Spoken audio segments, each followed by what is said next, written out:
ত্রিশূল মহাদেবের ত্রিশূলের তিনটি শক্তির প্রতীক: জ্ঞান, ইচ্ছা এবং সম্মতি।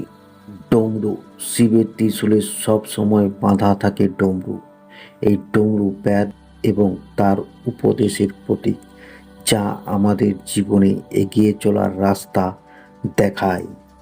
রুদ্রাক্ষর মালা রুদ্রাক্ষর ধারণ আসলে শুদ্ধতার প্রতীক। অনেক ক্ষেত্রে তার হাতে রুদ্রাক্ষর মালা থাকে, যা ধ্যান মুদ্রার সূচক বলে জানা যায়।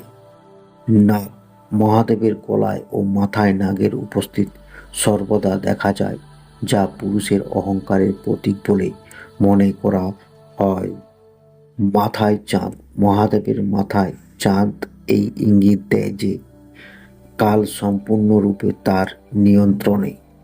জটার থেকে নির্গত জল মহাদেবের জটার থেকে জল বেরিয়ে আসতে দেখা যায়, আসলে তা হলো গঙ্গা নদী। অনেক ছবিতে আবার চেহারার পরিবর্তন জটা থেকে নির্গত জলধারা দেখতে পাওয়া যায়। ভাগীরথীর তপস্যা সন্তুষ্ট হয়ে স্বর্গের নন্দী গঙ্গা যখন মর্তে নেমে আসছিল, তখন তার প্রচণ্ড জলোচ্ছ্বাস পৃথিবীতে প্লাবিত হয়ে যাওয়ার আশঙ্কা দেখা দেয়। ভাগীরথী তখন শিবের চরণাগত হন। মহাদেব নিজের জটায় গঙ্গাকে আবদ্ধ করে ফেলেন। জটা থেকে মহাদেব তাকে ছোট ছোট ধারায় মুক্ত দেন।